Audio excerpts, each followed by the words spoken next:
tənliyin köklərinin cəmi əks işarə ilə götürülmüş ikinci həddə, tənliyin köklərinin hasili isə sərbəst həddə bərabərdir.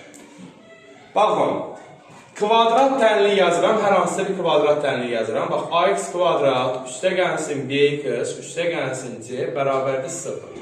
Bu halda olan tənliyi necə tənliyidir? Kvadrat tənliyidir.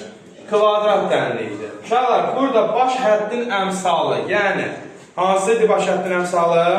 Kvadrat. X-in kvadratının qabağında duran əmsal, yəni A.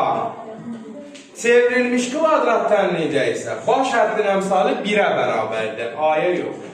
Yəni çevrilmiş kvadrat tənliyində baş həddin əmsalı 1 olur. Çevrilmiş kvadrat tənliyində x-in kvadratı tək formada olur. X kvadratı üstə gəlsin, bx üstə gəlsin, c bərabərdir 0. Bu formada olur. Yəni x kvadrat gördünüz, nə oldu? Tək qaldı. Qabağında nə olmur? Dəyişən ədəd olmur. Yaxşı mı? İndi deyirsiniz ki, bəs bu kvadrat tənliyi necə edək çevrilmiş kvadrat tənliyi olsun? Hər tərəfi baş həddin əmsalına bölməklə. Baş həddin əmsalı nədir? A-dır. Deməli, burada hər tərəfi, hər birin nəyə böləcəyik? A-ya böləcəyik. Olacaq çevrilmiş. Ax kvadratın böləcəm nəyə? A-ya. Bx-i böləcəm A-ya. C-ni də böləcəm A-ya. Bərabər olacaq 0. 0-ı da böləcəm A-ya. Şöyle 0-ı da A-ya böləndə nə qalır? 0 qalır da. İndi x kvadratını A-ya böləndə nə qalır? X kvadrat. A-lar getdilər. Burada B bölünsün A, x. Üstə gəlsin, burada da C bölünsün A, bərabərdir 0. İndi baxın, B bölünsün A-ya, hər hansısa bir P desəm, C bölünsün A-ya, hər hansısa bir Q desəm, çevrilmiş kvadrat tənliyi bu formada olacaq.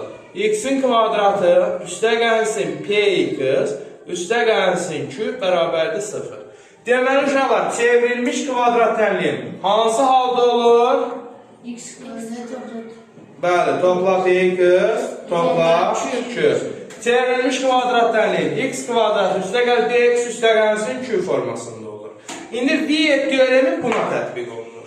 Viet teoremində dediyi nə deyir? Tənliyin köklər cəmi. Bildiyimiz kimi kvadrat tənliyin 2 dənə kökü olur. Biri x1, digər də x2 olur.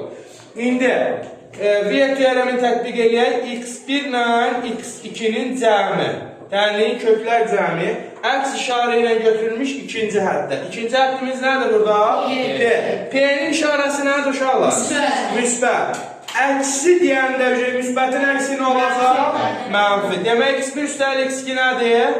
Mənfi P-dir. x1 vurulsun x2 hasilə. Müsbət P. x2 hasilə. Deyir, sərbəst həddə bərabərdir. Sərbəst həddimiz nədir? Q-dir. x1 vur x2 hasili Q-ya bərabərdir. İndi məsələn, dənə kvadrat tənliyi yazıram. Yazıram ki, məsəl üçün, 4x kvadratı üstə gəlsin 8x, çıxılsın 16, bərabərdir 0. Buna mən indi kvadrat tənliyə, bu kvadrat tənliyə, yazdığım kvadrat tənliyə Viet teoremi tətbiq edə bilərəmmi? Eləyək. Xeyr, eləyə bilmərik. Çünki bu nədir? Çevrilməmişdir. Viet teoremi buna tətbiq eləmək üçün, eləyə bilməyimiz üçün bunu nə etməliyik? Çevirməliyik. Çevrilmiş kvadrat tənliyi halına gətirməliyik. Qaydamız nə idi? Çevrilmiş kvadrat tənliyi gətirmək üçün hər tərəfi nəyə bölürdük? Bəli, baş həddin əmsalına. Baş həddin əmsalı neçədir? A-mız neçədir? 4-dür. Deməli, bu tənliyin hər birini nəyə böləcəyik? 4-ə böləcəyik. 4x kvadratını da böləcəyim 4-ə. 8x-i da böləcəm 4-ə. 16-nı da böləcəm 4-ə. Bərabərdir 0. 4-ü 4-ə böləndə nə qalır? X kvadrat 2x çıxılsın 4 bərabərdir 0. Artıq bu kvadrat tənliyi nə oldu? Çevrilmiş kvadrat tənliyi oldu. Çevrilmiş kvadrat tənliyində P-miz neçədir uşaqlar? 2. Bəli, P-miz 2-dir. Q-muz neçədir? İşarəsi ilə mənfi 4. İndi tənliyin köklər cəmi x1 üstə gəlsin x2 nəyə bərabər idi? Mənfi P-yə. P-miz nədir? 2'dir. Yəni olacaq nə? ki x1 vurulsun x2 hasili nəyə bərabərdir uşaqlar? Q'miz neçədir? Mənfi 4'ə. Bu da oldu bizim V teoremimiz. Gördünüz mü? Bak yadınızdadır.